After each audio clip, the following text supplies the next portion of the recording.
Bonjour à tous, c'est Edgerman. Aujourd'hui on se retrouve pour une nouvelle vidéo. Donc aujourd'hui on se retrouve pour parler justement que AMD a annoncé la fin des cartes graphiques avec 4 Go de VRAM. Donc on va dire que c'est quand même une avancée majeure dans le futur parce que encore il y a peut-être 3 ans, il y a encore des cartes graphiques avec même que seulement 3 Go de RAM qui sortaient.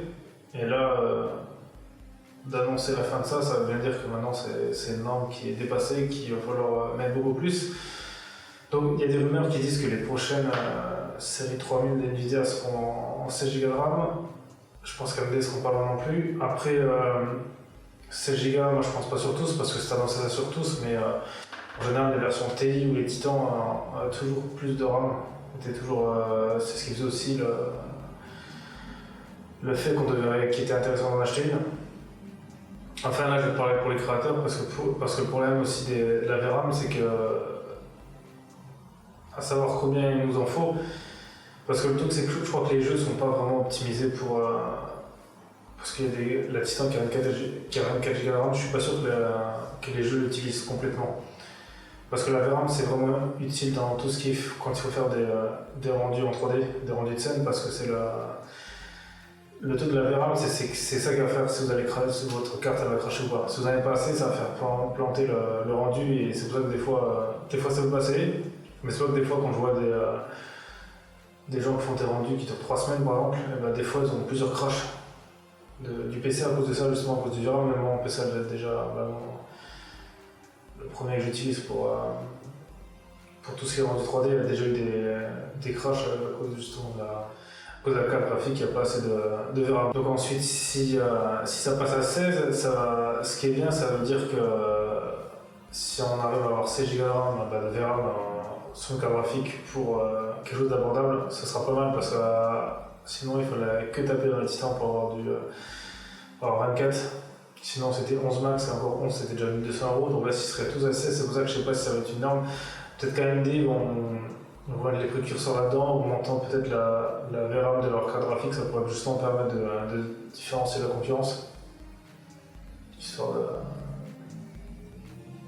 de changer un peu. Et aussi parce que d'après AMD, là, justement, ils ont dit qu'il y avait 20% de plus, je crois, quand on avait 8 Go de VRAM au lieu de 4. Donc, et surtout, ça permettait d'éviter les crashs. Parce que moi, c'est plus vraiment les crashs que forcément en gros, la VRAM, justement, ça va être la mémoire que la carte va pouvoir stocker. Et vu que les jeux, maintenant, on parlait aussi des jeux, c'est qu'ils sont de plus en plus lourds, il en faut de plus en plus. Donc 4 maintenant, c'est fini, quoi. Donc à moins aussi pour des anciens jeux ou alors des petits jeux. Et donc c'est pour ça qu'on a déjà eu des 4, donc on n'aura plus jamais de chez AMD. Et ça montre bien qu'on avance. Et puis après le problème aussi, c'est que pour se rendre compte vraiment de ça, en fait c'est à cause des benchmarks qui faussent un peu tout ça, parce que quand on voit par exemple le benchmark d'une 2080 Ti par exemple et d'une petite RTX sur un Blender ou quelque chose comme ça, c'est faussé, parce qu'en fait, quand on voit la différence entre les deux, l'écart est très très faible.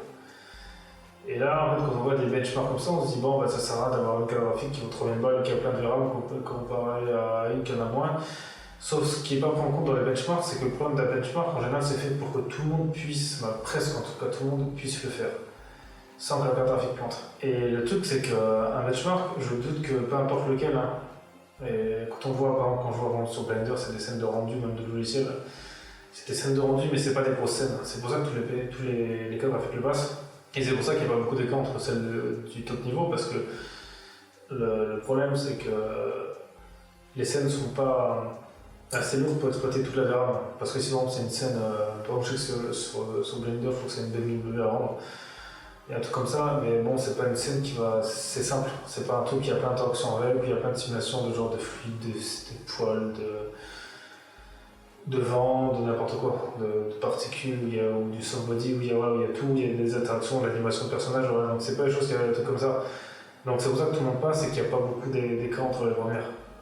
Et c'est ça qu'il va prendre en compte, en fait, la VRAM, ça va être ça, ça va être pour les très grosses scènes, c'est pour ça que beaucoup mettent des SSD, histoire de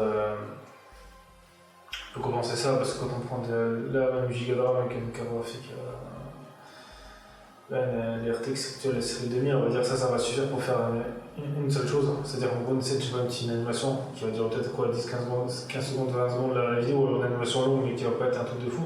Et si par exemple vous voulez faire, je sais pas, un vrai rendu en 3D, genre comme je sais pas, on va dire un film d'animation, c'est-à-dire que, je sais pas, on a deux personnages qui marchent, qui parlent, qui interagissent avec le décor, où il se passe des choses.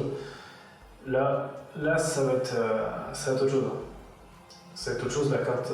Vous pourrez arriver à le faire, mais il risque d'avoir des crashs de logiciel. Parce que des fois, justement, ils sont pas optimisés, donc au lieu de dire on peut pas le faire, ils tentent et puis des fois ça crache. Donc des fois ça passe, des fois ça crache. Donc c'est. Là, j'ai vu sur une vidéo qui est assez connue sur YouTube, là, c'est un renard qui monte dans une montagne. Le mec, je crois qu'il avait dit justement, son PC a craché 3 fois dedans, qu'il a mis 3 semaines. Non, là, c'est des petites choses comme ça qui comptent. Qu'il faut prendre en compte au lieu de regarder des fois les benchmarks et disent ouais il y a pas beaucoup d'écart, mais c'est quand on rentre dans des choses vraiment très hautes, très haut niveau, donc beaucoup de morts de scène. Après ce qui est bien dans certains logiciels, alors je sais pas s'ils le font tous, mais dans Blender en bas à droite on peut voir la taille de la scène. Donc ça c'est intéressant, comme ça on voit combien on est comparé à ce qu'on peut faire. Donc ça c'est quand même un bon indicateur, moi ça évite de lancer une scène et qu'on sait qu'elle va cracher. En fait, ça aussi ça montre une chose, c'est que maintenant, vu que je pense que bientôt la norme, tout le monde aura 16 Go de VRAM sur la carte graphique, c'est que la technologie avance et réduit les coûts, parce qu'avant, pour avoir ça, il fallait dépenser plus. Donc là, ce qui veut dire, c'est que quelqu'un qui a acheté En fait, donc, ils font ça pour une autre raison, c'est que ça oblige tout le monde à changer leur matériel. Parce qu'imaginez un truc, quelqu'un qui a acheté par exemple une carte graphique, là, on va dire en moyenne 2080 Ti, et là on va dire la nouvelle série, même une 3060 ou même chez AMD, peu importe, elle a plus de puissance et plus de VRAM. Et ben, le truc c'est que la personne qui a acheté sa carte graphique haut de gamme, il va être obligé de la changer aussi, parce que si en ayant payé 1200 € il y a 2-3 ans, et ben là il se retrouve avec du matos qui marche moins bon qu'une carte à 500 €, il sera obligé de la changer, parce que la concurrence ils vont voler. Donc au final, dans le milieu de l'informatique, ce qui est embêtant, c'est qu'à moins d'acheter des cartes, peut-être que les Titans encore qui pourraient être, ou la Quadro, les RTX 8000, encore que celle-là je pense qu'ils pourraient être rentables sur toute une génération. Sinon, le problème c'est qu'on est tout le temps obligé de changer le matos si on se lance à la page. Donc quelqu'un qui va rester vraiment que dans l'entrée de gamme, même s'il achète à chaque fois du nouveau matos, au moins, même si l'entrée de gamme à chaque fois qu'il sort de une nouvelle génération, il sera peut-être meilleur que le haut de gamme de l'ancienne génération. Et le problème c'est que celui qui va rester en haut de gamme il est toujours obligé de changer. Donc quoi qu'il arrive, c'est en fait le monde du pan de l'informatique, c'est vraiment un monde où c'est pas investir, on n'est jamais gagnant, dans le sens où il y a peut-être que les processeurs, parce que les processeurs, vu qu'ils en sortent un par an en général, et on va arriver ou deux comme Intel cette année parce que leur génération 10, voilà quoi. Et il y a que là encore, si on achète un très très haut de gamme, on peut se permettre d'avoir plusieurs générations. Il fera toujours ce sera pratique. On prend là les très triple, ils sont déjà. Même celui de la deuxième génération est encore très bien placé. La seule différence qu'il y a de moins, c'est qu'il a un moins de marquage, mais sinon il est encore très bien placé. Donc il y a juste quand on achète des processeurs en trop de gamme et encore un peu tranquille, ma carte graphique c'est un peu un truc qui fait qu'on est tout le temps obligé de la changer, et c'est un peu la pièce maîtresse de la plupart des PC. Donc on verra bien, de toute façon maintenant on n'a plus qu'à attendre. Là je vais pas faire de vidéo, là c'est des fuites sur le design de la carte graphique normalement de CL3000. Donc ça c'est pas. Pour moi, c'est pas quelque chose qui est important, parce que le design apporte peut-être la taille qu'elle fait, mais c'est pas ça qui nous intéresse, quoi. Donc maintenant, normalement, je pense que dans toutes les générations, la prochaine génération va arriver en même temps que la. De toute façon, ça va être oublie que ça va être en fin d'année. Je pense que tout va arriver en même temps entre la nouvelle PlayStation, les nouvelles cartes graphiques d'AMD, parce que eux, de toute façon, ils annoncent vers septembre, normalement, ils lancer. Et je pense qu'NVIDIA vont suivre. On suit, parce que si par exemple AMD sort quelque chose qui est vraiment très très puissant, et que parce que les gens sont souvent pressés et veulent tout de suite, et ben les gens risquent de se jeter dessus. Et Nvidia pourrait perdre des ventes, parce qu'à mon avis c'est le premier qui va sortir la carte la plus puissante qui va faire le plus de ventes. Donc